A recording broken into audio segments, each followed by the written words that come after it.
Hi, and welcome back to another edition of The Journey with Joe. And I want to thank our sponsor, Comma Insurance. Tim Jarvis is going to take care of you. If you have any questions about your homeowner's insurance needs, give my boy Tim a call. Today, I am honored to have Mike Konrad here, founder, CEO of Aqueous Technologies, host of the Reliability Matters podcast. That's right. That's right. Yes. Got it. Yeah. Tongue twister, but I got it. So, Mike, thank you so much for joining me. I appreciate you. Thank you, Joe. Thanks for inviting me. Yes, awesome. So I am a fan of your podcast here. I think it's inspirational and it's interesting, and you do a great job. Oh, thank you. I appreciate it. It's been a little project of mine and something that I definitely, being a lone guy, I don't know anything about podcasting or interviewing, but it was definitely a way for me to get out of my comfort zone, and I get to talk to really cool people like you and learn about your stories and the things that you've done. And so let's get into it. Tell me about Aqueous Technologies. First, how'd you come up with the name Aqueous? Because it's kind of cool. It sounds like a Greek god of some sort. It does, yeah. Most of our customers, get it wrong. They'll say, Aquarius Technologies or they'll just totally mispronounce it, slaughter the name. Yeah. But aqueous means water. Yep. And we build cleaning systems for circuit boards. Okay. Yeah, they do get cleaned. Really? After soldering. And the most popular way, at least today, the most popular way to clean them is with water-based systems, water and expensive chemicals. So to me, Aqueous Technologies kind of means like water technologies. It just made sense. Oh, gotcha. Cool. So you started the company on your own, right? Yeah. You started back in what? When did you start the company? 1992. 1992. Yeah. And so did you have a background in that industry, and you kind of said, I see a need, all right, fill it? How did you get started? It was a very, as many things in life are, it was a very set of random events. Okay. Right, that didn't seem to be pointing this direction at the time. Yeah. I was in Scotland. Okay. With my wife and my very, very young daughter. I think she was 6 or 7 months old. No, she was 2, I guess. Okay. And I could only stay for 2 weeks because I had to go back to work. Yeah. And she was 6 months. And anyway, I can only stay 2 weeks. My wife stayed longer. And, back in those days, I was in my 20s. My wife was a couple years younger than me. And we couldn't rub 2 nickels together to make a dime. We had no money. But My family's all from Scotland. They immigrated from Scotland. My wife is from Scotland. I was married there. And so we would scrape up whatever you could change under the couch we could, and then buy, a couple tickets to Scotland. So I came back home early, and she stayed for an extra couple of weeks. And then when she was in London, the plane broke. And we were on a charter airplane called World Airways. They're long out of business, thankfully. And the engine needed to be replaced, but they didn't have a spare engine in London. They had one in Oakland, California. Oh, shoot. So they had to fly one in. And so the flight was delayed for 3 days. But what they did, they kept all the passengers at the gate from 7 in the morning until 6 at night. And then when the plane wasn't ready, they bussed them to a hotel, brought them back at 7 the next morning, all day, put them back to the hotel that night. And my wife had exactly enough money to buy diapers and food at the airport for one day. And this was 3 days. So she ran out of money.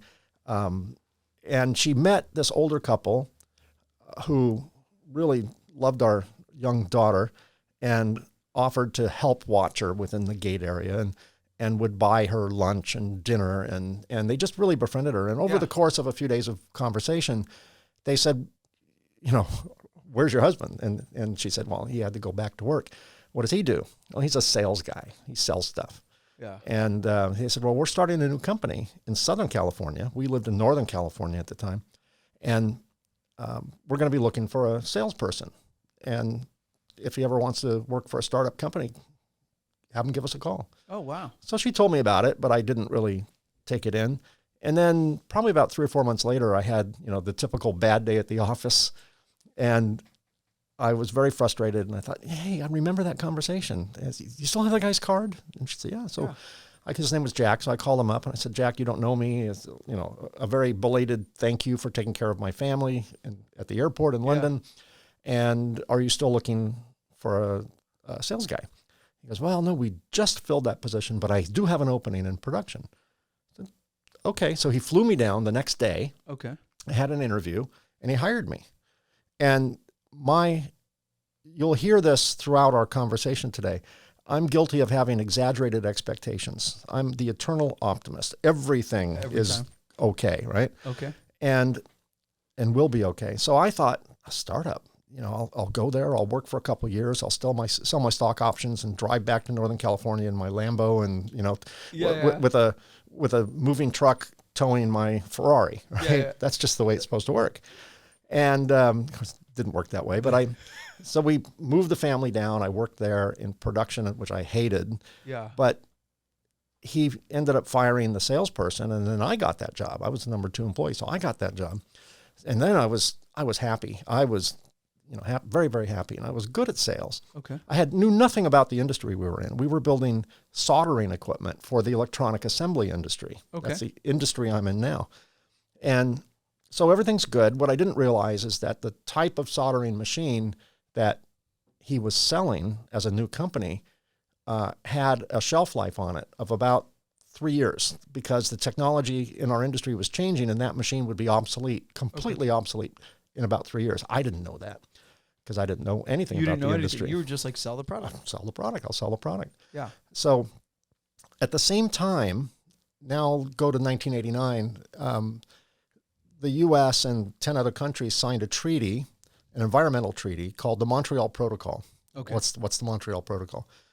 It turned out that when boards, circuit assemblies are soldered, you put all the components in it, you run them through a soldering machine, they get real dirty from the process, and then you clean them before they go into whatever they're going to go into.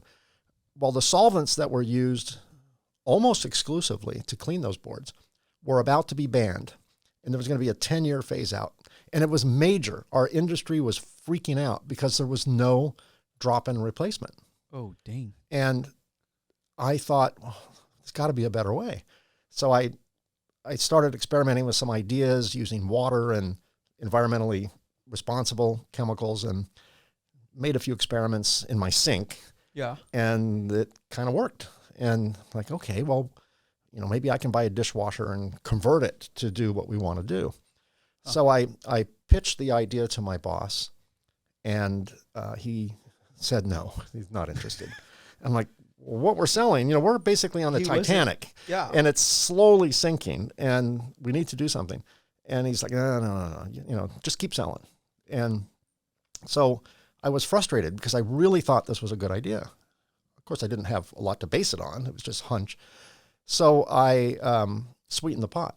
So I said, okay, well, what if another thing you'll find, I make a lot of promises without the ability to keep them. I just figure out a way later, right? Yeah. So the hollow promises. So I said, well, you write the check and figure it out. You're like, this is a good idea. Right. So I said, I'll fund it with my money. I'll design it on my time because I'm clever that way. I'm a good designer of stuff. Yeah. And I'll bring you the finished product, and then you tell me yes or no. And he goes, okay, but you can't work on it here. Not on my time. I said, fair. So I converted my garage to a mad scientist, laboratory, much to my wife's frustration, and bought a dishwasher, started making changes to it, bought a little computer. So you bought a dishwasher, and then you just started... Threw out all the parts. I just wanted the shell, and bought a pump, and I used to, back in the day, I used to be a decent code writer. I could write very basic software. Okay. So I bought a controller, and I wrote the software for it, and hacked out something, and I experimented with it, and it kind of worked. So, and I was working with a childhood friend of mine who was way more clever than me. Yeah. So the two of us kind of jimmied up this machine and made it look real pretty. And then I rented a U-Haul truck and took it over to my... How big was it? Oh, it was about 5 feet wide, 4 feet deep, 5 feet tall. Okay. So it's a good size of a desk, right? Yeah. A little smaller than a desk. And we brought it over to my employer and hooked it up, gave him a demonstration. Like Shark Tank? And he looked at it. You gave him your Shark Tank presentation? Kind of, yes. Okay. Yes. But he was not Mr. Wonderful. He was Mr. Non-Wonderful. He was a hard person to work for. I did well, but with him, because he reminded me of my father. My father could be a very difficult man in his day. So I kind of knew that, you know, and I kind of knew how to work it. It was said of my boss, he didn't get ulcers, he gave ulcers. He was just tough to work with. Anyway, he kind of looked at me and goes, does it work? I'm like, yeah, it works very well. And I said, we have a trade show coming up in Anaheim, which is the largest show at the time, the largest show in our industry, every year, once a year. I said, let's just stick the company logo on it and throw it in the booth, which is a horrible idea because you want to vet it, right? You really want to. No proof of concept. No proof of concept other than me going, yeah, it works well. Yeah, this is good. Yeah, the eternal I made optimist. it in my garage. I made it in my garage. What could go wrong? So I put the logo on it, the company logo, and we took it to the booth, and we took orders for 5 machines. And like, okay, we have good news and bad news. What was the price? I think they were like $5,000 or something. Okay, so you set a price. I set a price. Okay, I didn't have any business, acumen in me, so I just thought, well, I think it costs this much. I'll sell for that much, and we sold 5, and now it was kind of like good news, bad news. The good news is we sold 5 machines. The bad news is we sold 5 machines. Now what are we going to do? How are you going to make them? How are we going to make them? And then we sold more machines, and so. I was working days selling, nights building, and I hate the building part of it. Yeah. I'm not good at it, right? I'm good at designing, but things don't go from up here to out to my hands. There's something severed in me, right? So I just can't get the idea out. So long story short, after probably 8 months of doing double duty, I thought, I can't do this anymore. I need to do one or the other. And I call myself a reluctant entrepreneur because no part of me ever dreamed of, I didn't, write on my paper route, throwing papers going, someday I'm going to own the newspaper. I had no entrepreneurial drive in me. So I said, I can't keep doing this. So I made a pitch to my employer. I said, I'll sell you the rights to the machine for what it cost me. No profit. Again, no business acumen either. My God. But my thought was, our production was suffering because the stuff that he was trying to build, no one was buying anymore. And I can't keep up in my garage. So win-win. And I figured if the company does well, I'll do well, right? Everything flows down. Yeah. So I thought. So I told him my out-of-pocket was $15,000 and it's yours for 15. And he didn't even think twice about it. He said, I'll be right back. And he literally went to his secretary. Back in the days, you had a secretary type up stuff and came back and had me sign an agreement. Fine. Yeah. So now the company's building and selling them. And here's another example of exaggerated expectations. We had a product meeting coming up where we were going to discuss the products that we would build over the next few years, like a strategic planning meeting. Yeah, strategic. And I thought, I would be carried in on a chariot and crowned, for king. creating this product. Yes, exactly. I saved the company. And I thought that someone would be fanning me with these giant palm leaves. Dropping rose petals in front of my feet. Yeah. And maybe even washing my feet. And my next idea was the machine that we built, environmentally superior to the, previous methods, still had a drain on it. Stuff still went down the drain. And I said, the next thing someone's going to be concerned about is what's going down the drain. That's going to be the next thing. Let's not wait for that to happen. And I have some ideas that could make it completely zero discharge, closed loop. Nothing can go down the drain. And so you recycle the water? Yeah. Okay. Yeah, it recycles water and filters it, makes it good Clean again. Yeah. And at the same time, another employee had their idea, which, how do you say it technically? It was a stupid idea in my mind. A completely lame, stupid idea. Yeah. Dorky. And he was pitching this and I was pitching this and I thought I had some degree of credibility. And my boss said, we're going to go with that idea. And I looked at my boss, Jack, and I said, Jack, I think you're making a mistake. And he looked back at me and he said, one word, Joe, one word, that started my company. It was 4 letters long and it started with an F. Not that word. Not the word you're thinking. I said, Jack, I think you're making a mistake. And he looked at me and went, fine. Like, he might as well have thrown F-bombs at me. because it was a dismissive. It was just It was just like, I don't care what you think. it was like an F-bomb. It was an F-bomb. Yeah. He would have been just as effective saying F you, Mike, Yeah. you know, because Basically, I mean, he was saying he was smarter than you. He didn't value he didn't value. at all. I had no street cred at all that I thought I had. And it was like a sucker punch to the gut, Oof. right? And at that moment, I stopped arguing and I started my company in my head. Okay. And That was when the switch. that was the switch. Yeah. Now it was all about, probably a little bit about proving him wrong. Yeah. And I really was passionate about the idea. Mm-hmm. And I really believed I was right. And so I said, okay, all right. Yeah. Fair enough. So it's You're funny the because boss. I talk to a lot of people, right? And in doing this, I've talked to a lot, and there's always that moment, Yeah. right, where something changes, something, something pushes you or catapults you to make a decision. Like you said, you weren't an entrepreneur. It's not like you were like, hey, I'm going to start 15 companies, right? Like Right. you wanted the safe route of take the company, I'll work for you. I wanted a paycheck. You wanted a Guaranteed. paycheck, yeah. Right. Like you're like, I want the stability of a paycheck. I've got my daughter at home. I've got my wife. I want to know what I'm bringing home. Yeah. And then fine changed everything. Fine changed everything. Turned out fine was quite fine. Yeah. But it wasn't at the time. And Wow. that's what I needed. So I said, okay, fine. Grabbed my glove and baseball and went home. And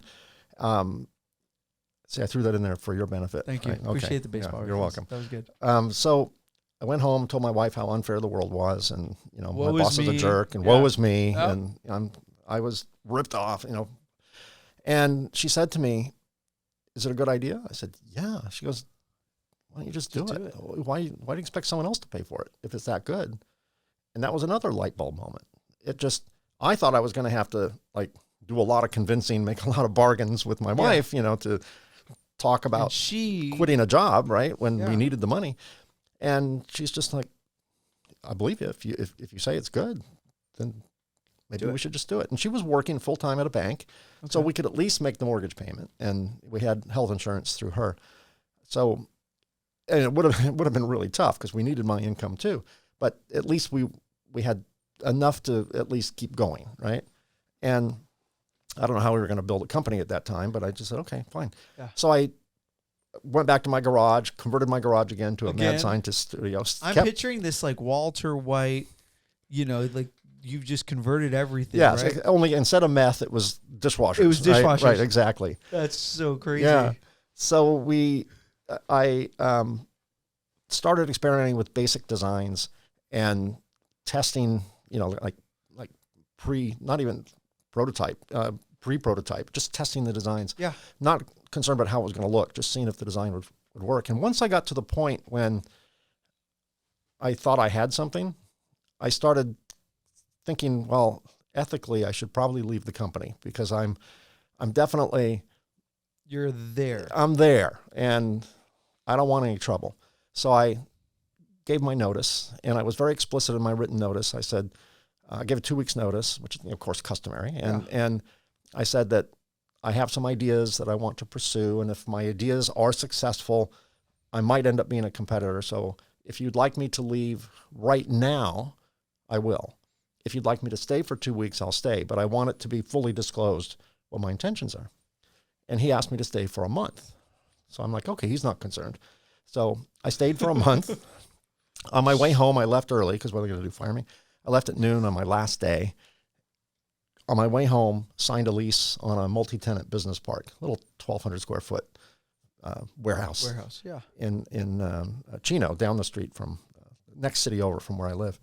And I'm like, okay, it's real, right? It's real.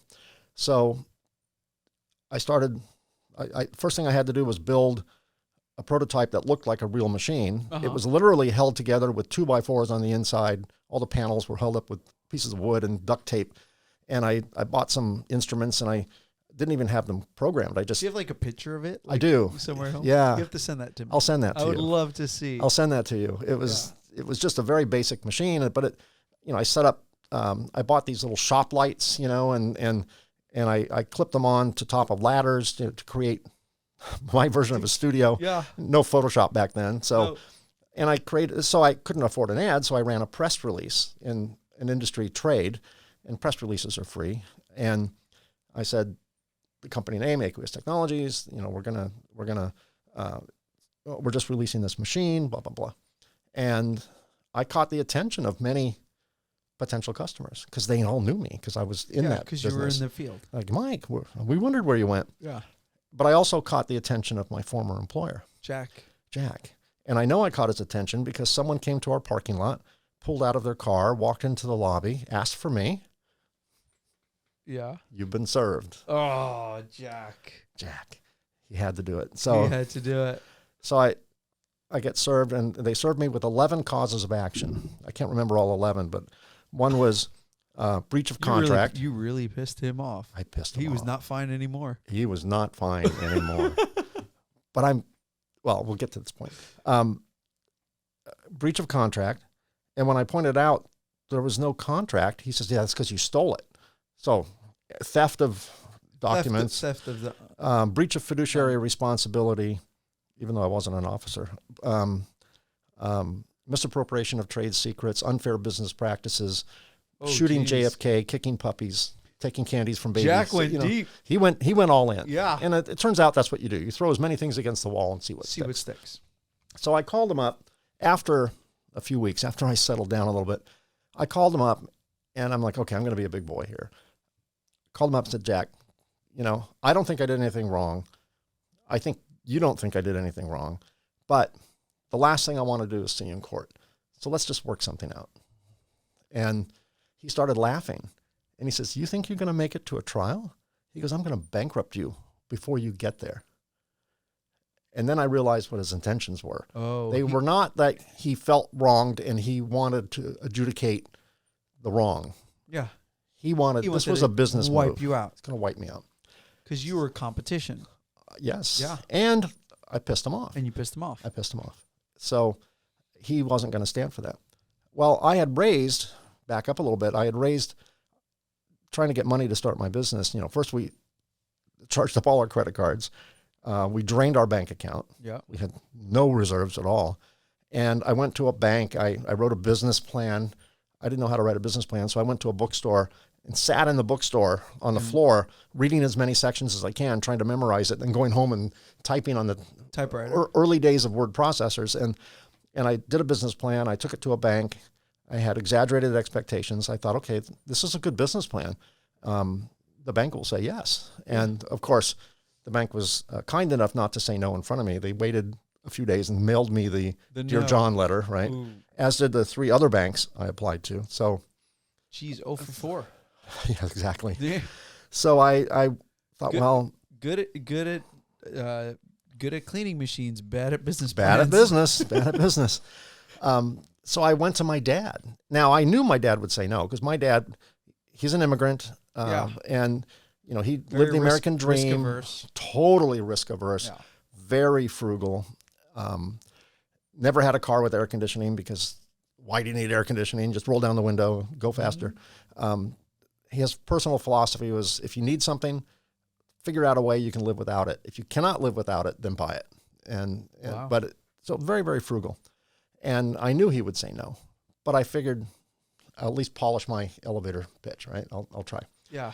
So I asked him for $30,000. I figured that was enough. $35,000. I asked him for $35,000.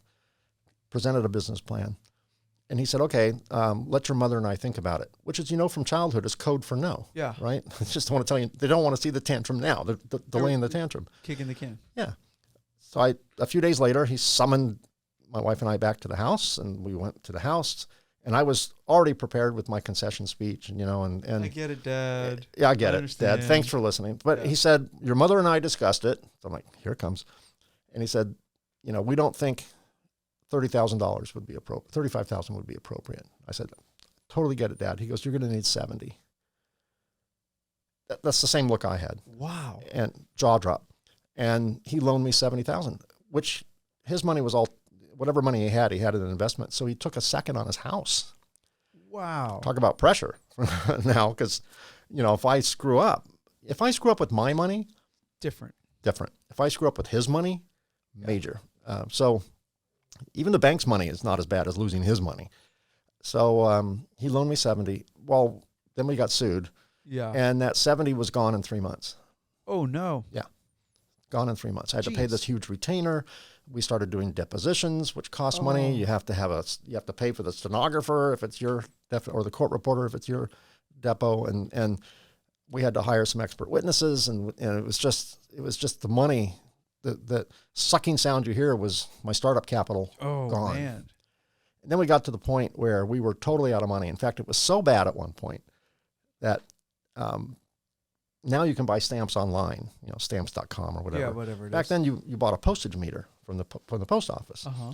and you put money. You basically go to the post office with this big metal meter made by Pitney Bowes, and you give them $100, and they program the postage meter for $100. Yeah. And then you just use that. The value keeps going down, and then when it gets low, you take it back in. Refill Our it. postage meter was empty, and this was pre-internet, so or very, very early internet. Most people didn't have email. Yeah. So when we got a request for a brochure or a quote, we would mail it.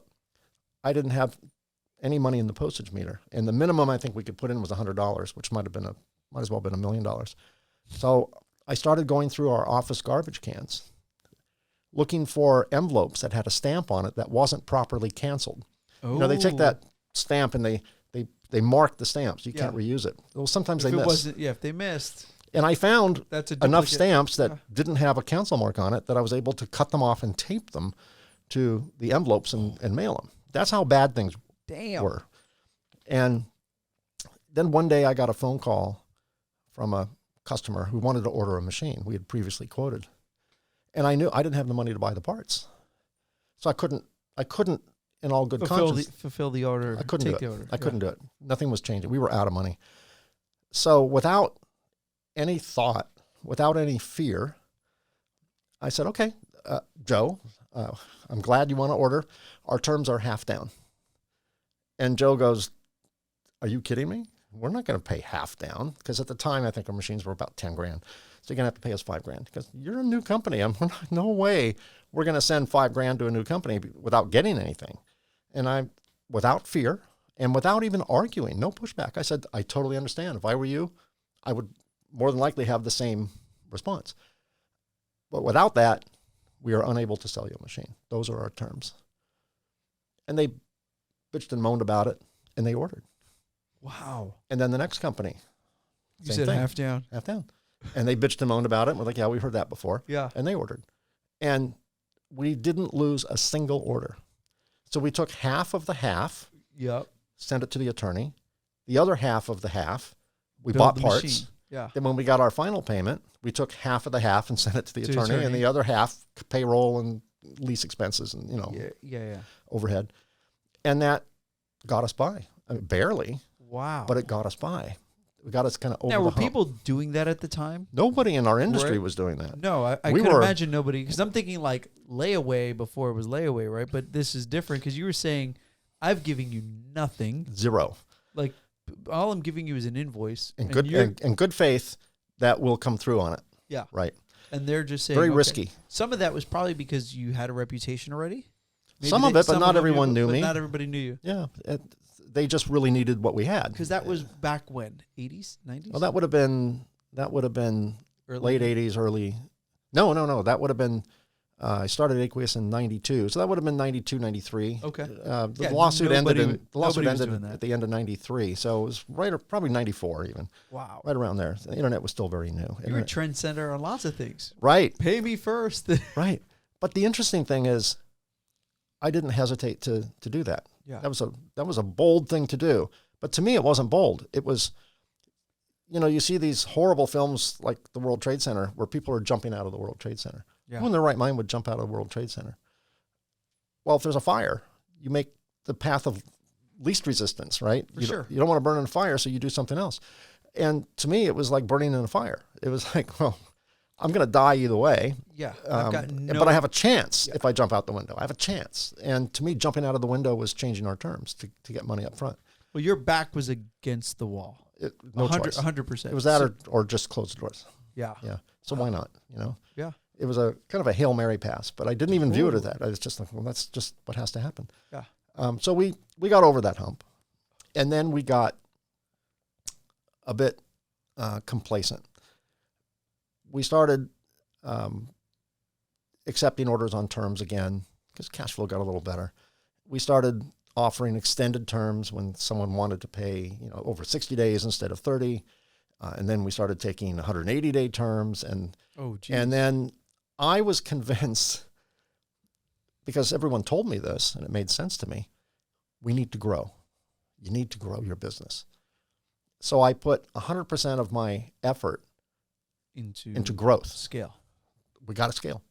And I didn't even think of it as scale. It wasn't even scale. It was grow to me only meant sell more. Sell more. We need more orders. Scale would be everything involved in fulfilling those orders, right? So, but I thought the solution to every problem was just get bigger. Okay.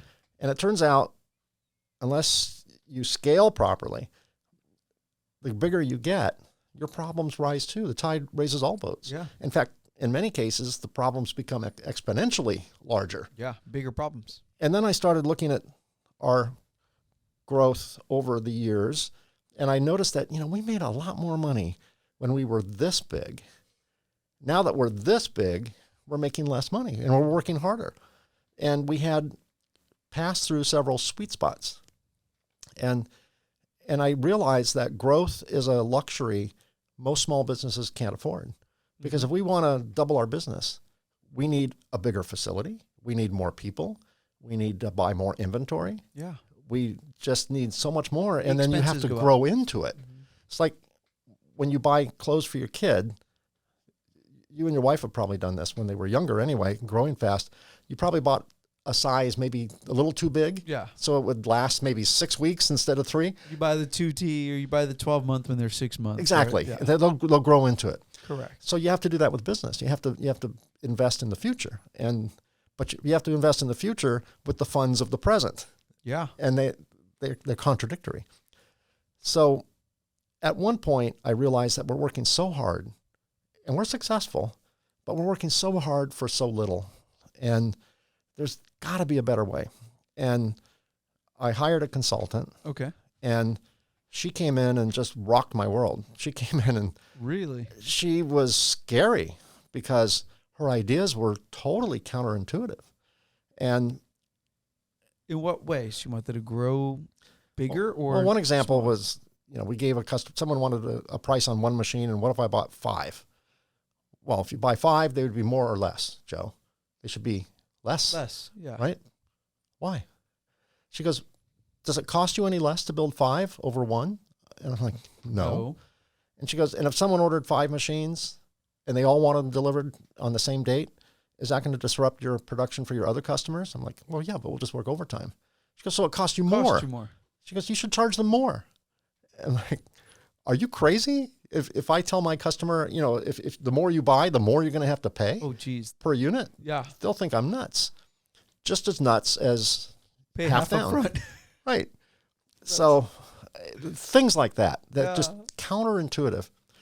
But what I realized was that most of the decisions probably all of the decisions I was making had some element of fear in them, fear-based decisions, reactionary decisions. And when I changed the payment terms to half down, there was no fear. It was there's no choice. This is it. This is the only option. Yeah. It's like I'm afraid not to do it. There's no plan B. Yeah. And I was afraid not to do it. I wasn't afraid to do it. But then you get complacent and then fear starts coming in. So got to take that fear off the table and do it. And so we started embracing kind of philosophies like that. Yeah. And that led to where we are today. And we've been tested so many times. I know in your world, interest rates go up a couple of points and everyone freaks out. Yeah. A recession is even talked about, the R word, right? And everyone freaks out. In our world, similar. It's not so much interest rates, although indirectly it is. But, we've been through, as you have, multiple recessions, terrorist attacks, pandemics, you name it. All of it. And we've survived, but it's been tough. Yeah. But I realized that we're not going anywhere. If we just if we just focus on making good decisions, money comes. Mm-hmm. If we focus on making good decisions, growth comes. The growth that is appropriate for our company. For your company. And so we stopped concentrating on money. We stopped concentrating on cash flow. We stopped concentrating on growth. And we just said, we're going to make good decisions. And we'll see where the business gods, how they reward us, right? Yeah. And they have, metaphorically, obviously, but they have. And that, now I look back 31 years ago when we started the company and all the trouble we went through. And I realized, what skills did I have that allowed me to start this company? I'm thinking as you're talking, and there's just so many moments, right, that could have changed your life, but like you were beaten up. So we talk a lot about business owners and starting the business, right? Like there's a lot of moments in there where it was like ground zero, right? And I've had moments like that in my life where it was, you took from Peter to pay Paul, and you know, me and Kim talked about how we went and moved back with the Kyras, and you know, when the market had crashed, and you know, the visual of you taking the envelopes out of the trash can, right? Because there was no stamps. Like it's pretty low. It's low, right? Like that's low, but you were like, you believed in what you were doing, and you were like, this is what it takes. It's that whatever it takes, right? And so you say, I'm not like the entrepreneur, and I'm not starting the business, but you did like what entrepreneurs do, and they fight. Yeah. They fight and they do whatever it takes, time, and no matter what obstacle, right? Like one of my favorite books is The Obstacle is the Way. And it doesn't matter what comes in front of you, you just keep clawing and fighting through it. And eventually you do come out of it, but there's those years where you feel like every day there's a cloud over you, right? Well, you just look up and go, really? Yeah. Really? We just finished this and now you're throwing this at us? Yeah. That was me from like 2007 to 2012. Wow, that's a long time, huh? Maybe a little bit less, maybe 2011. But yeah, I mean, you just look and you're like, okay. It almost gets funny sometimes where you're like, wow, like this is happening. It's like a video game where, you know, I'm not a gamer, but I remember my younger days of, you know, Super Mario or whatever. Yeah. You start off with 5 lives, and then there's certain monsters that kill you, and then they go to level 2 and you have 2 lives left, and there's more monsters, and you go to level 3 and you're 1 life left. It's like, that's what business is. Every year there is it's a new level, and the rules all change every single time. So let's talk about rules changing. Let's talk about change. When I started the company, here are the skills I brought to my company. To the company. Ego, naivety, arrogance, a very poor assessment of risk, the desire for revenge, passion. That's it. That's what I brought to the table. I had some skills, but those are the main. Not a lot of good strong ones in there, Mike. You're right. And wrong. I'll argue that point. You're right. Today, that would kill my business. Yeah. Those skills would kill your business. Those are the ones that propelled you, right? Ego propelled you. Absolutely. You ever work on cars? No. Okay. So I used to work on cars, you know, back in younger days. And if you have an old carburetor type engine that won't start, you take the starter fluid and you pull off the air cleaner and you spray starter fluid. It's just like super, it's rocket fuel. It's super high octane. Then you turn over the car and it starts up for a few seconds, just enough to keep the car going. Okay. To me, ego is starter fluid. You can't run on it, but you can start on it, right? Gotcha. But those are the skills I brought to the table.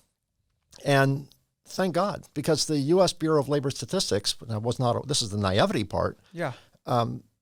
U.S. Bureau of Labor Statistics states that 75% of all businesses fail. Yeah. Period. That's just a cold, hard fact, right?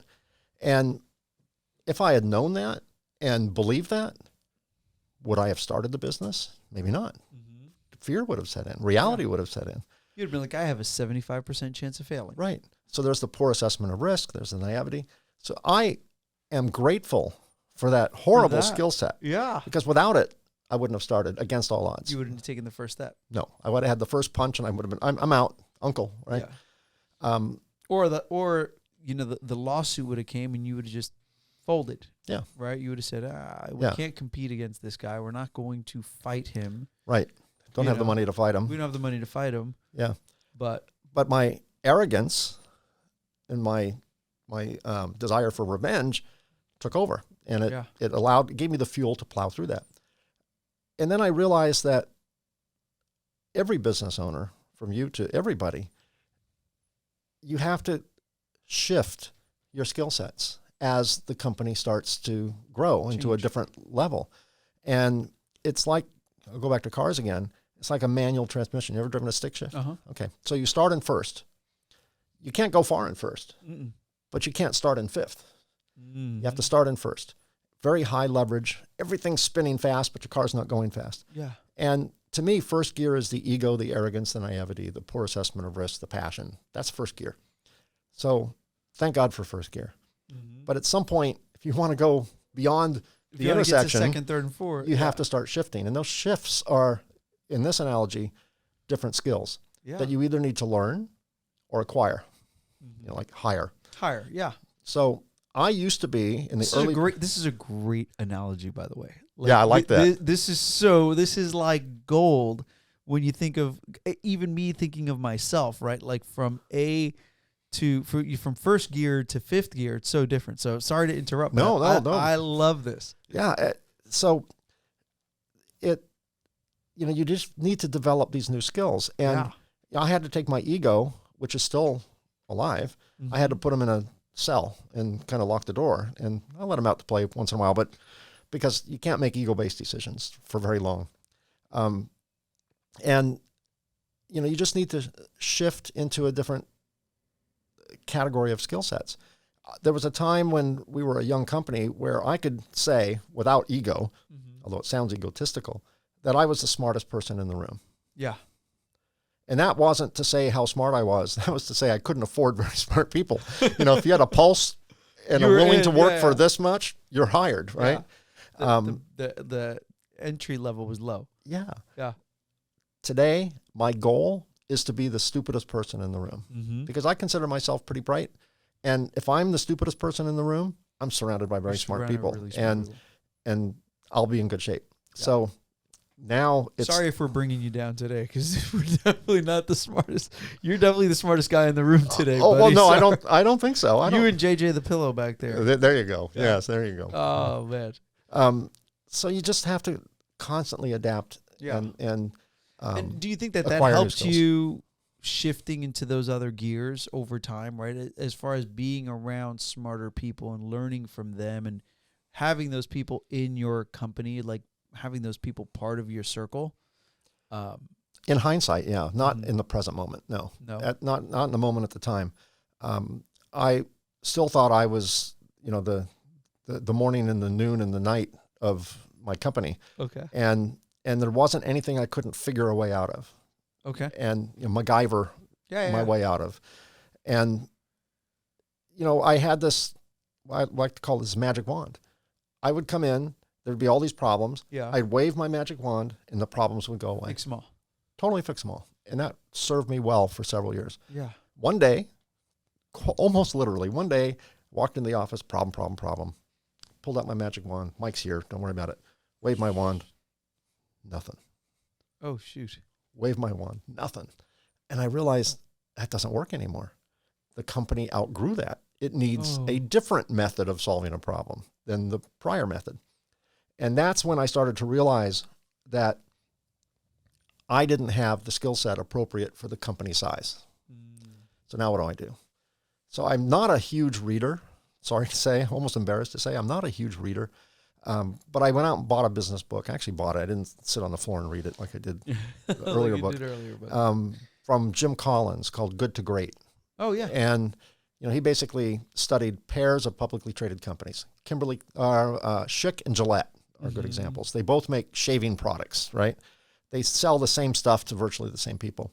Yet one did very, very well and one did very, very poorly. So he studied all the companies that did well, figured out what they all had in common and what the companies that did poorly all had in common, and came up with, I don't know how many, 10 attributes 10 of things. successful and unsuccessful companies. And on the successful side, I only remember 2 of them. One of them was you have to have the right people on your bus. That's his analogy. Yeah. You have the right people on your bus. And he's talking about employees, team members. Team members. And the second was only offer your products, only sell products that you firmly believe are best in class. Not also rans. Not like, well, they're doing it, so I'm going to do it. Okay. And that's what we were doing. We were selling stuff that our competitors sold just to get into their space, just to take market share away. And we were bullies. Yeah. We were not nice people, because I had a lot of revenge in me still, right? And I had this ego wanting to prove to the world that I'm okay. Better, right? I was better. So another thing our consultant led us to was, is this the best in the world? Well, no, it's not bad, but get rid of it. Get rid of that. Get rid of that. Oh, wow. It's like, those are my babies. Get rid of it.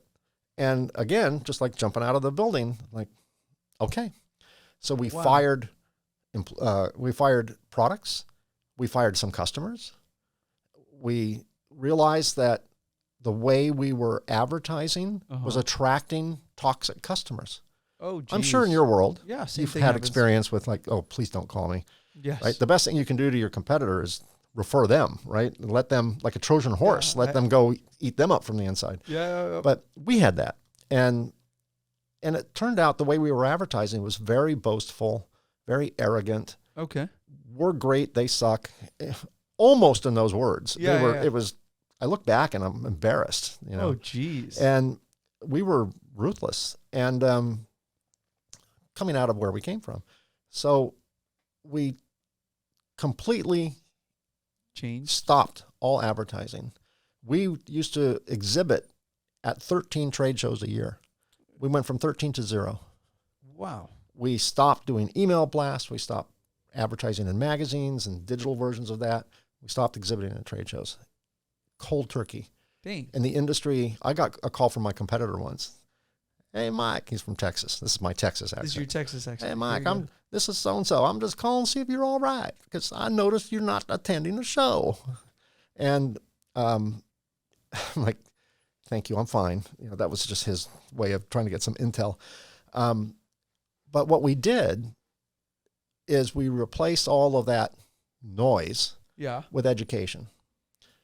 We sell a product that most people don't think they need. Our product doesn't build anything. It makes the customer's products more reliable if they choose to use it. They don't have to use it. You can skip that process, but your product is probably going to live longer if you do this process. So, and when your product fails because you didn't clean it or clean it properly, the customers don't understand the failure is related to that. They just don't see it. Just know the product There's no line, work. Yeah. right? So they keep trying to fix it. So, long story short, we decided that we need to educate. So we stopped advertising. We started producing workshops. I started speaking at conferences. I started writing papers. We started doing our what we call Tech Tuesday webinars every month without fail. We've been doing that for 8 or 9 years. Wow. I started a podcast on the subject of reliability. Yep. And I realized if you want to sell your stuff, number one rule, don't talk about your stuff. Okay. How counterintuitive is that? Yeah. You've discovered that. Yeah. I have watched so many of your videos where they're just helpful. They're just tips that your competitors could rebroadcast on their websites because they're good tips. They apply universally to, getting a loan and fixing your credit score and all that stuff. You don't turn around and say, this tip is unique to me. It's good for everybody. It's good for everybody. And we started doing the same thing. Yeah. And we are so much more successful today because we don't talk about us. We talk about reliability. Interesting. And people are smart. They connect the dots. Gotcha. Right? Yeah. Hence the name of the podcast. Reliability That's really matters. cool. Yeah. And I have about 120 episodes out right now. Only one has been on the subject of cleaning because I'm very conscious of, I don't want people to go, oh, that's just Mike talking about cleaning again. Yeah. I talk about it enough, but I talk about everything else. Yeah. Almost never talk about cleaning. Yet it still comes back to us. Yeah. It's so funny because this whole thing has always, it's never been about mortgage or just real estate, right? Like for me, that's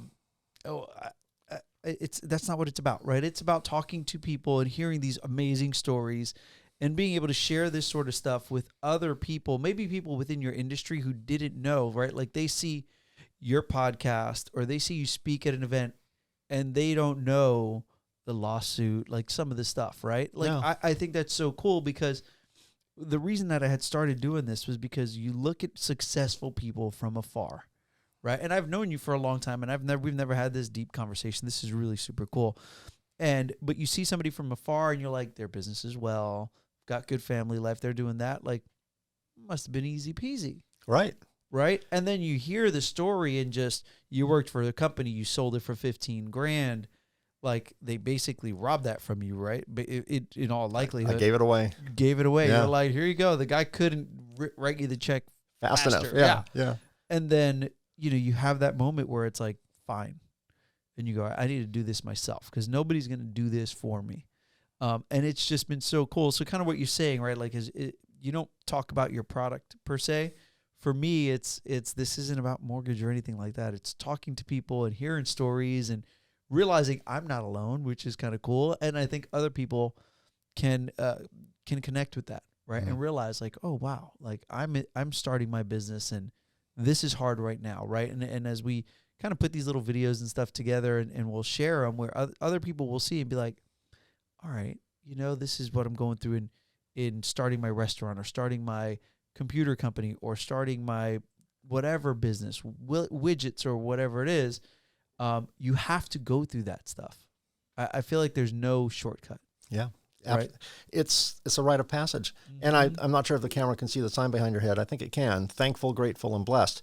I am thankful, grateful, and blessed for the lawsuit. I'm thankful, grateful, and blessed for the dumpster diving for stamps. Yeah. I'm thankful, grateful, and blessed for the recessions, Yeah. for the pandemic. That sounds callous, but in terms of how it caused us to make a fearless decision. Mm-hmm. And we would not be the company we were had we had it easy. Yeah. It's the irony. Yeah. People think you had it easy, but if you had it easy, you wouldn't be around long enough for people to think you had it easy. Correct. 100%. It is a rite of passage. It's a birthing process Yeah. over and over and over again. Yep. Right? And every time it's something different. Yes, Yep. exactly. So, well, we're going to take a quick little break. We're going to thank our sponsor.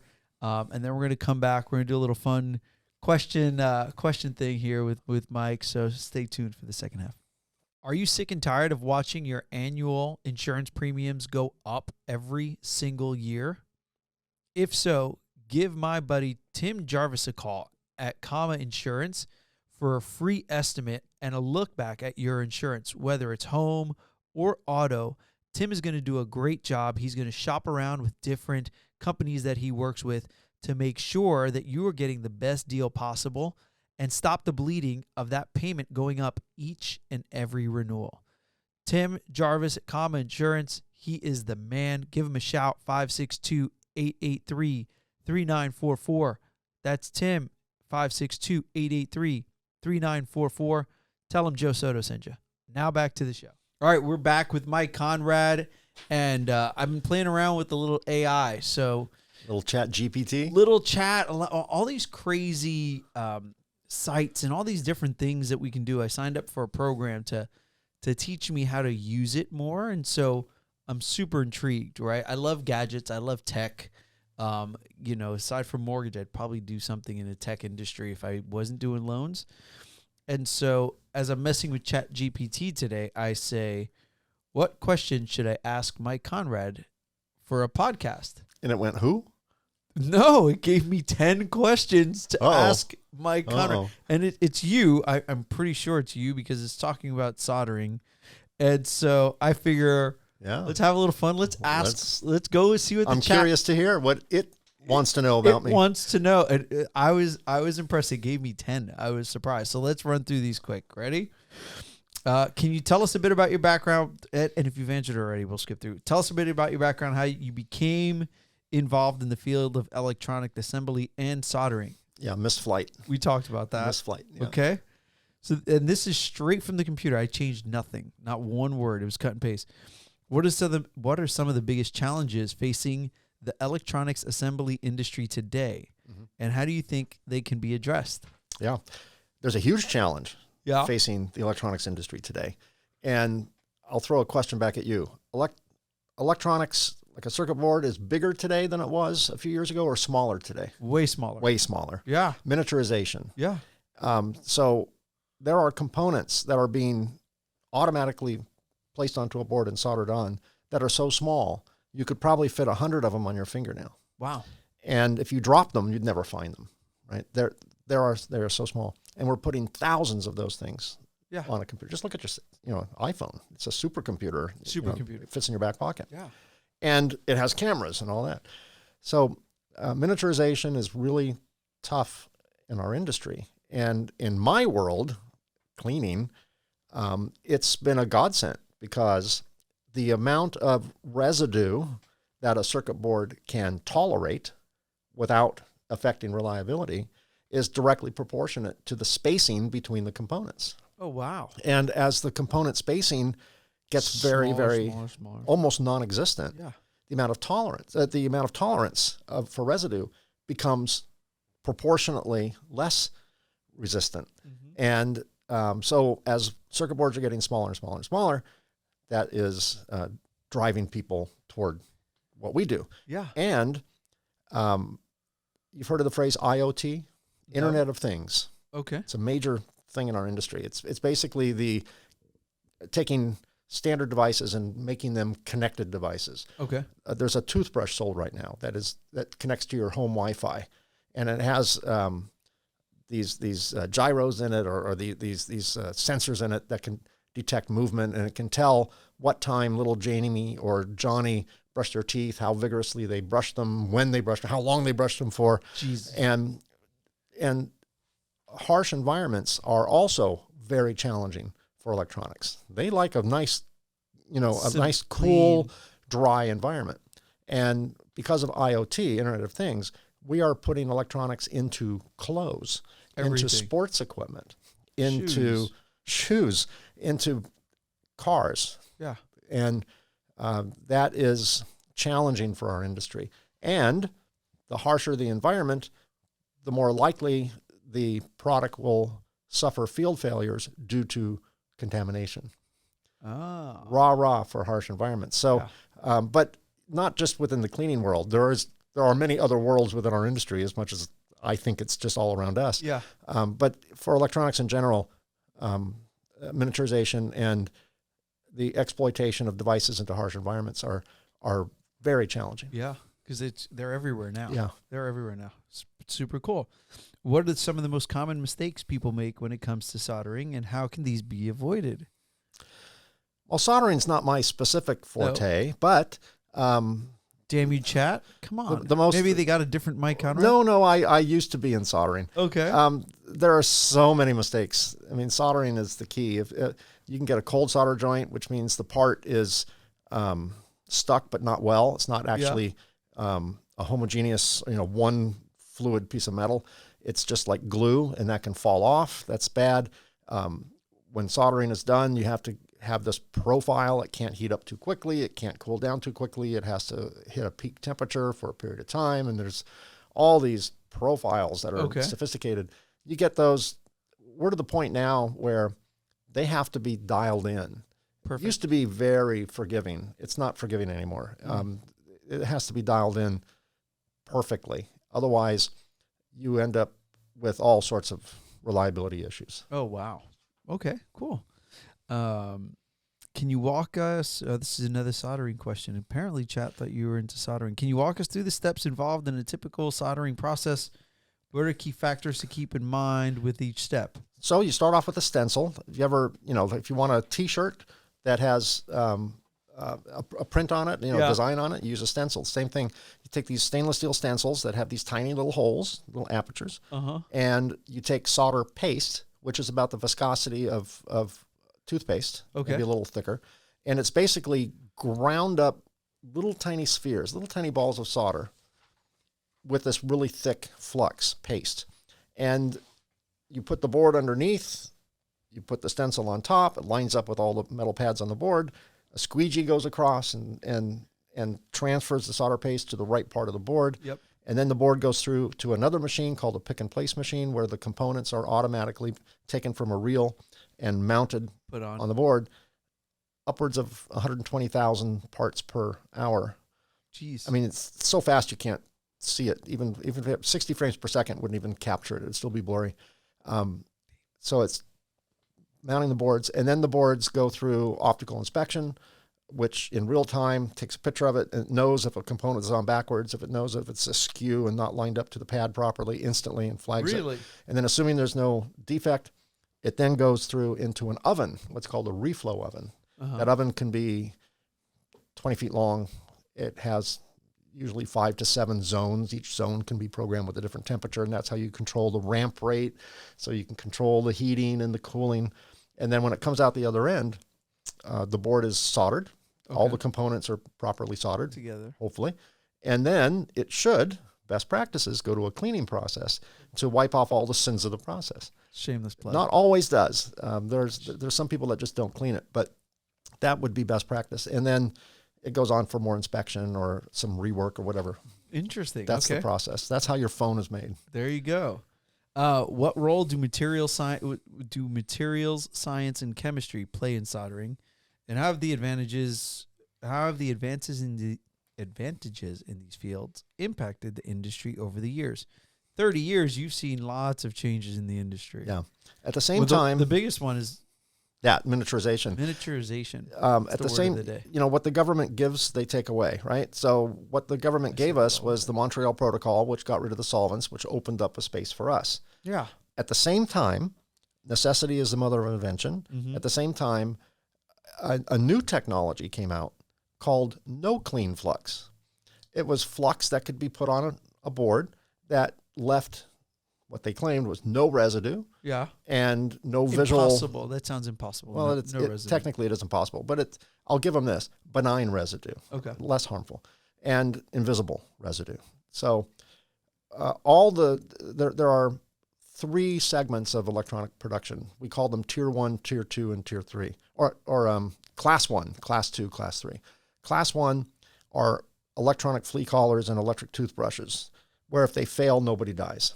Uh-huh. That is the lowest standard of quality. Class 2 is office equipment, servers, things that phones. Yeah, phones are probably Class 2 today, and that's where probably no one's going to die, but it can be very inconvenient. It can be costly if they fail. Then there's Class 3. That's military, aerospace, medical, all that. That stuff fails, people die. Yeah. And so the majority of electronic production is not Class 3. It's not the highest level because we don't make that many missiles and airplanes and pacemakers. No. It's Class 1 and 2. And when no clean flux came out, the Class 1 and most of the Class 2 people said, done with cleaning, we're out, we got to pass. Yeah. And they just stopped cleaning. And it would be like Freddie Mac and Fannie Mae, if they're still around, going out of business tomorrow. It's like, Jesus. That's the effect it had on our industry, right? It just, the whole source of potential customers just went to an alternative, right? Yeah. And that was quite devastating. So our customers back in the early day were only the Class 3. They're only the NASA's and the JPLs and because they wanted that reliability. Yeah, exactly. They had to clean. They never embraced this concept of no clean. They were just as skeptical as you were. Yeah. As a civilian, not in our industry. They're like, what? Yeah. And they're like, no, we can't afford to even try it. But the rest of the industry said, great, we can skip a whole process. Wow. And that is funding our growth right now. All those miniaturization and harsh environment stuff, all of a sudden the cheap stuff, the Class 1, the Class 2 stuff is failing. And no, people aren't dying, but except maybe the company's reputation. And recalls can be very expensive. So more and more companies that left cleaning are now coming back to cleaning to the point where it's a mainstream process again. Really? And we're witnessing that right now, which is awesome. Great. Yeah. Thankful, grateful, and blessed that we are witnessing all that now. I love it. What advice do you give to someone who's just starting out in the field of electronic assembly and soldering, or any business. Let's expand that to any business. I think everyone has an intuition and a gut, and listen to that. Try and take the fear off the table. Try and discern what's fear, what's not, and don't give up. It will be that video game. Yeah, you will come very close to the edge over and over and over again. And to me, I was all about the product. I had a passion for the product. This product, and I just love the product. You convinced somebody to give you half of the money in the 90s. Exactly. Yeah. And you gave them nothing. Give nothing in return. Kudos. Look, in the moment. Yeah. That is sales. You were a salesman. That is awesome. Thank you. I always said I was a good salesman, right? But there has to be more to it than that. But yeah. So many people say, you talked about, people think easy peasy, you own your own business. Reminds me of the memes where it shows someone, it's like, this is what my friends think I do. This is what my parents think I do. This is what I really do. And there are 3 completely different scenes. Running a business is, if you're lucky enough to be successful, if you're in the 25 percentile of businesses that make it. And I think that could be 100. It's not just an automatic 25%. It could easily be 100. Yeah. If you do it right. But 75% of people, it's not that 75% of people fail, 75% of people don't do it right. Yeah. Then they fail. It's not just a luck of the draw. It's not like a Vegas game where you have a 1 in 35 chance of winning a number on roulette. Yeah. Right? It's better than that. Yeah. So know it's risky, but know that there is a time and a place for everything. Growth is not everything. Money is not everything. If that's all you're interested in, if you're starting a business thinking this is going to be easy and I'm going to be able to write my own paycheck and travel the world in first class and all the things that people think business is like. Drive your Ferrari with your U-Haul and your Lambo. Pulling the Lambo. That's right. If that's your goal, God love you. Yeah. Good luck. Probably going to be but you're going to be in that 75-25 percentile, right? Yeah. You're going to be there. It's good. And don't kick yourself for not knowing everything that you will know. Yeah. Because if I had known everything today when I started the business, I may not have started it. Not because I regret any of it. Yeah. None of it I regret. But I probably, if I knew that there was only a 25% chance of succeeding, I may not have done it. Mm-hmm. If I knew that I would go in on a Monday and not come home till Wednesday and do these all-nighters and these coding sessions, I don't know if I would have signed up for it because I kind of thought it was a little easier. Yeah. I think you learn things at the most appropriate time. Mm-hmm. There's a timing and a cadence and a sequence to knowledge. Yeah. And sometimes I was shown examples of things when we were desperate, when we were standing out on the cliff of the building and jumped off, that I forgot about. I had to relearn that. But when I made the decision to change our terms to money down permanently, that was after I tried it when I had no choice. And then through fear, reverted back. Through laziness, reverted back. And then it became, oh, do we do this? Now it's a decision, where before it wasn't even a decision. So there's a timing to learning. Yeah. And I think the business gods teach you what you're ready to embrace when you're ready to embrace it. Yeah. Not any sooner and hopefully not any later. Sometimes when it happens, you don't realize the lesson, right? Not in real time. Later. Like you said, looking back, but in the moment, you're, like we said, right? Oh my gosh. When we were doing arrogant bully ads and being jerks, ABAs, that worked at the moment, or I thought it did. But now I look back and I'm like, that was awful. But I had to do the awful to appreciate there was a better way. For sure. So cut yourself a break, and allow yourself to be a student of your life and I like that. Always learn. What Steve Jobs said at some Stanford commencement address is stay curious. Stay curious. Always learn. And Yeah. when you're willing to learn, things come your way that are learnable. Yeah. If you think you're all that and a bag of chips, Nope. I think the universe just kind of goes, all right, Joe, you're not ready. Yeah. I'm here when you're ready. Yep. So true. That's really, really great advice. How do you stay up to date with the latest developments and trends in the industry? And what resources do you find most helpful? Aside from the Reliability Matters Listening to my own podcast, the Yes. sound of my own voice. That's for everybody out there. Listen to the podcast. There you go. Yes. It's if you have a hard time sleeping, it's more effective than Ambien, and and it's certainly not addictive. So you've got that going for you. There you go. So funny. I am a consumer of technical content. I speak all over the world. All over. You've seen all my travels. Yeah. I speak at symposiums and technical conferences. I chair a conference. I was just given the chair status of a conference that we have every year in Hawaii. Tough job. That's right? a tough That's one. That's a business sacrifice. Somebody's got to do it. It's jumping off the window. Yeah. Yeah. But I attend conferences. I sit through all these, seemingly boring scientific presentations, but I'm always learning. And I've learned so much from hosting my podcasts. Yeah. You've probably learned so much from your guests, right? Way more than I ever expected. It's like you're getting a disproportionate advantage than what you're putting in. I'm the same way. I had the inventor of the modern digital camera on my phone. So cool. And on my show. That's impressive. Like, for those of you that didn't process that, say that again. Dr. Eric Fossum, when he was at JPL, Jet Propulsion Laboratory in Pasadena, invented the CMOS image sensor, which is a geeky way to say the digital camera. And in fact, he's the only guest I've ever had on my show, and probably ever will, that's won an Emmy.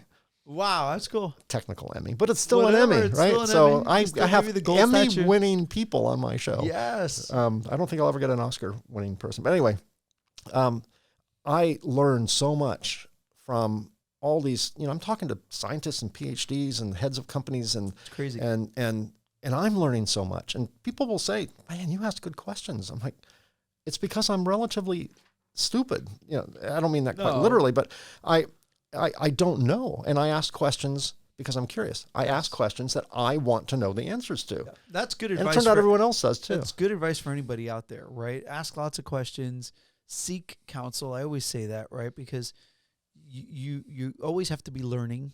You always have to be growing. Like you said, I never want to be the smartest person in the room, right? And I think it's like that in life. Throughout my life, I'm constantly the person who's like, so tell me what you do, right? Like, I'm always trying to pick somebody's brain on something. So that's good to know that it's not just, you got to use the people around you as your resources. That's cool. What do you see the future of electronics assembly and soldering? And how do you see the industry evolving in the coming years?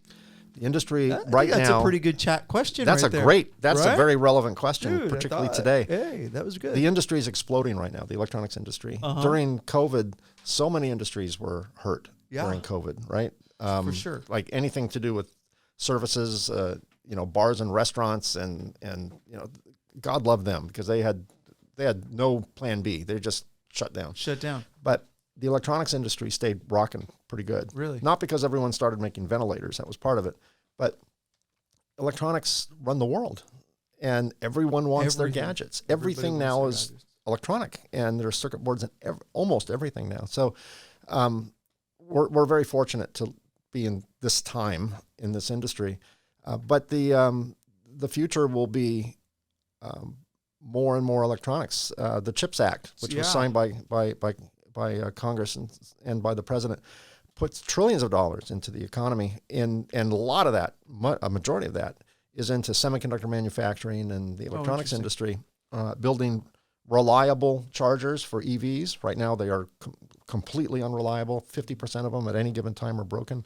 They're raising that requirement to 93% uptime, which is still way too low. But anyway, there's just an explosion in electronics, and it's really exciting. The electrification of cars, and not just the electrification of cars, but what I call ADAS systems, the safety systems that are built into conventional ICE cars, internal combustion engine cars, are amazing. You know, My wife gets really upset with me when I use my self-driving in my Tesla. yeah.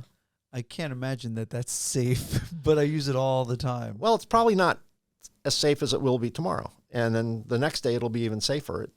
It learns. Yeah. And It's just crazy how technology has advanced. so much I so. mean, it's insane how computers and it's just the things that we can do now versus even just 5 or 10 years ago. We're going up against It's what's called insane. Moore's Law. Moore's Law was a theory that, based on transistor sizes, that transistors will get smaller and more powerful every year. They would, double in speed and half in size. We're actually running up kind of to the end of that theory because, you still have to be able to place it. Not everything can be done under a electron scanning microscope, right? It has to be visible to the machines that are putting it together. But it's an exciting time to be in the electronics field. And I would encourage your guests, if they have young girls or boys, push STEM. STEM is, the educational efforts in science and math is so important today. So important today. Not everyone's going to be a TikTok star, right? No. We need young people to come into this industry. Yeah, it's crazy how because And the loan business too. The technology is kind of what got me to asking just chat, right? Because I was looking at the AI stuff, and you've just seen all the advances in technology.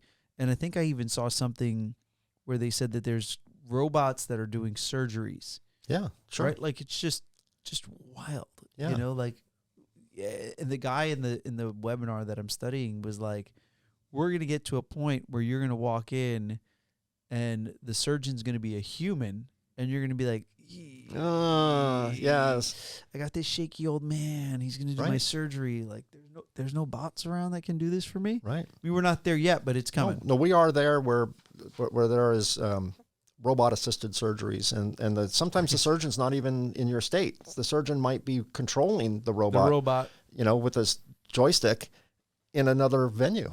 That's wild, man. What are some of the most interesting and innovative projects you've worked on during your career, or people you've worked with in your career? Like I think one of them's the camera guy. Camera right? guy, That's cool. kind of the leader. What I really enjoy is, in fact, because you speak at a lot of places, right? Like you I mean, you meet great people. It's cool. I interviewed a company called Nano Dimensions out of Israel, and they produce a machine that's very much like a 3D printer that will print a circuit board. Right now, circuit boards are it's fiberglass and other materials, laminations and copper plating and all these what are called prepregs in between, and then they stack them up and they push them together and they take drills and they drill out all the holes for the vias and components and whatever. It's a very dirty fabrication process. They're now printing with conductive ink and conductive, what are called dielectric materials, which are materials that don't conduct electricity. They're printing up a board, and a board can be now the shape of a baseball. Another baseball thing for you, there you Joe. go. That's Go for Yankees. you. Go Yankees, and all that. Very exciting.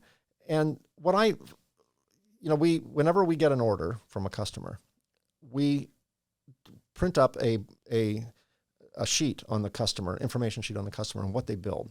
And we think that's important because we share it with our team. Some of our team knows that because they're the salespeople. And some of our team, their job is to weld frames together or to wire electrical bays or to put shipping labels on cartons and, or to send the invoice and all that. And they may, we don't want anyone to think, if I ask someone, what's your job? Oh, my job is to put this on there. And I do that every day, all day. It's like, no, your job is to put this on there so that the pacemaker sold by Medtronic or St. Jude or whoever keeps someone alive and doesn't fail. Your job is to have the glide slope indicator on a Boeing 737 work every time. What you do ensures that things work. Your job is bigger than your daily task. Yeah. Your job is to make the world a safer place and more reliable. Yeah. That is truly what your job is. And, I'm sure some people drink that Kool-Aid and some don't. Yeah. But it's true Kool-Aid. It's good. It's a fact. And I take great pride in, making the world a better place, because I solidly believe that in addition to all the advice and mistakes that I've passed on, the one thing that any business owner should do, and you do it because I've seen it, is make the world a better place. You need to be bigger than your company. You need to be bigger. You need to do something bigger than you. Yeah. And, in our nerdy, geeky world, our claim to fame on that subject is when we came up with the zero discharge, the closed loop technology, we figured out if we didn't do that and make a wild assumption that no one else did it either, which is probably a false assumption, but let's just make that assumption. Let's say we were the first, but say we were the only. I'm with you. Nobody else would have done it. Right, exactly. 100%. The amount of, just based on the machines we sold in 1 year, the amount of water we saved was 30 million gallons. Whoa. That's 30 million gallons someone didn't have to buy. And here in Southern California, yeah, we have a shortage. Yeah. I mean, you might as well buy Perrier. It's probably cheaper. Yeah. And that's, more importantly, 30 million gallons of water that didn't have to go down the drain and get treated, which takes energy to treat. Now, how much is 30 million gallons? Take a 5-gallon water bottle, the kind that you put on a dispenser in an office, stack them up side by side from Los Angeles, you'd go to Dallas. Dang. That's 30 million, that's 1,700 miles. That's 30 million gallons of water. How much is 30 million gallons of water? I live in the city of Chino Hills. Yep. We have approximately 80,000 residents, go Chino Hills. And if you look at the average consumption of water from males and females drink more than females do. And I think females probably supplement it with wine more than men do. Yes. At any rate, the amount of water that a city of about 82,000 people consume, not used for their dishwasher or water and lunch, just drink, in a year is 30 million gallons of water. Dang. So, I found a city that matched that. Yeah, happened to be mine. That was good. But we save enough water every year to hydrate my city. Wow. Every year. Every year. To me, that's cool. When things are on the edge, when you're right on the edge of success or failure, right? Because you come to that edge so many times in your career, right? I just think that if you do something good for the world, if there are business gods up there, they might go, I don't think he's going to make it, but you know what? He's doing something good, or she's doing something good. Pass. Yeah. And it just helps. That's cool. And it makes you feel good. Yeah. That's pretty cool. And business can be so hard, particularly in the early days, and so challenging. And so many times you question whether it was the right move. And then when you kind of think about, I'm making the world a better place, I'm sending kids to soccer camp, or I'm whatever you're doing, you're sponsoring a little league team, then it kind of helps the bad experience go down a little better. Yeah, 100%. Because you realize it's a bigger purpose. Right? Yeah. It's a higher purpose. And I think every company should serve a higher purpose. And that could be a religious thing. It could be non-religious. I'm not going down that road because everyone has their own beliefs. But I think that everyone can believe that doing something good for the world or your community or your neighbor there's no harm. No. And there's only good. I think we need more of that. Yeah. Right. I think a part of the reason I started to do this, and I used to do these Feel Good Friday videos. I don't know if you remember seeing those a long time ago. I used to do Feel Good Friday videos because I felt like there's just so much negativity out there. And I was like, I'm going to just do these random stories. And we did some great random stories, right? I did that for probably about 2 years, just different Feel Good Fridays. And people would be like, hey, I didn't get a Feel Good Friday today. Right. Right. And all of a sudden you're noticed by your absence. Yeah. I was like, oh, I got backed up, and holidays, I didn't record any. And they're like, is it coming back? But it was just my little way to do something good. Yeah. Right. And when you do stuff like that, when we do what we do and you particularly do what you do, you attract a different clientele. Yes. They're not the toxic ones that you just like nightmare customer. You made a few bucks, but was it worth it? No. You attract better clientele that become partners with you, not just take. It becomes a partnership and a relationship that usually comes back over and over again. Yep, for sure. Like we have. Absolutely. And last one, any tips or tricks for can you share any tips or tricks for achieving high quality solder joints and ensuring consistent results in a manufacturing setting? There's By that the way, soldering again. that's soldering. That's 10 questions from ChatGPT. Yeah. Straight right at your camera. I'm glad that who knows what it could have come up with about me. So I'm glad it was all professional. I almost asked for 20 questions. No, that was good. Yeah. And honestly, so you can answer the question, but I thought that was pretty cool. Right? Yeah. In terms of soldering, just real quick, you just have to do things right. You have to get the right materials for the right application in the right climactic and use environment. Okay. Things that are designed to go into an Amazon server farm require very different materials than things that are designed to go in a EV or into unpressurized part of an aircraft or into space. Everything is different. Or downhole, an oil well downhole in Houston. It's in August. It all require different materials. Different. So it like anything in business, you have to have the right ingredients for the right application in the right environment. What works here will not work there. And that's something our industry's aware of and always being reminded of. Gotcha. Cool.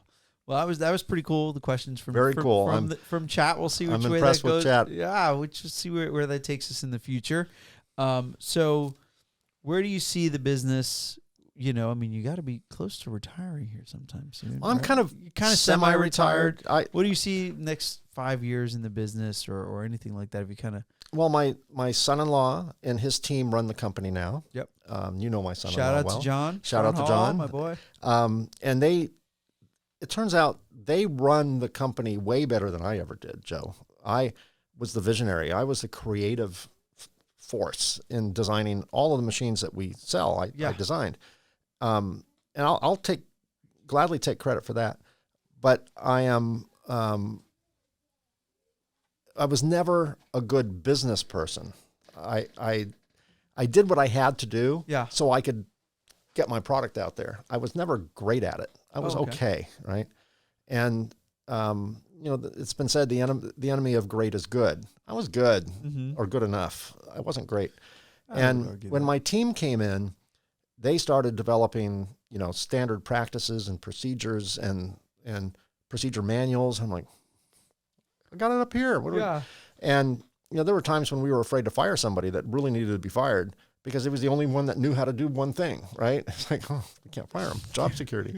So they saw that, they changed it, and we are a well-oiled, well-tuned machine now, way better than when I was doing that. So I am very blessed because I get to do what I really enjoy doing, which is this type of stuff. Nice. Most of my talks are not about entrepreneurship. Most of my talks are about technical reliability stuff within our industry. But I get to create content. I get to do webinars. I get to travel around the world and speak to engineers and scientists. And I love that. I am in my element when I'm in front of a mic or a camera or a lectern. And I just enjoy sharing and learning. Because when I go to a conference to speak, I sit through all the other presenters for 3 days. And I get more than I put in. So we're in a kind of a happy place right now. It was a little challenging when I decided to kind of step back a little bit, not down, but back. It messed with my head for a little bit because I needed a sense of worth. But I quickly started doing more of what I was already doing. And now that's all I do. And I probably work harder. I am way more productive now than I was when I was, because I'd go to the office and I'd sit around watching people do what I pay them to do and not do much other than, these people are already doing it. I was less of a value to my company sitting at that desk than I am now. Yeah. So it worked out. It was meant to work out. Yeah. And now you're doing fun stuff you really like, fills stuff your cup. Yeah, fills your cup. And stuff that the other members of my team would probably hate to do. Yeah. Right? Because you like to talk about the nerdy stuff. I do. And, right? Like, most people... I'm with my people, the scientists and the people who... Exactly. This is the same, they speak this language. Yeah. And most people are very uncomfortable in front of a camera or a microphone. I don't think I could see John talking at one of these events.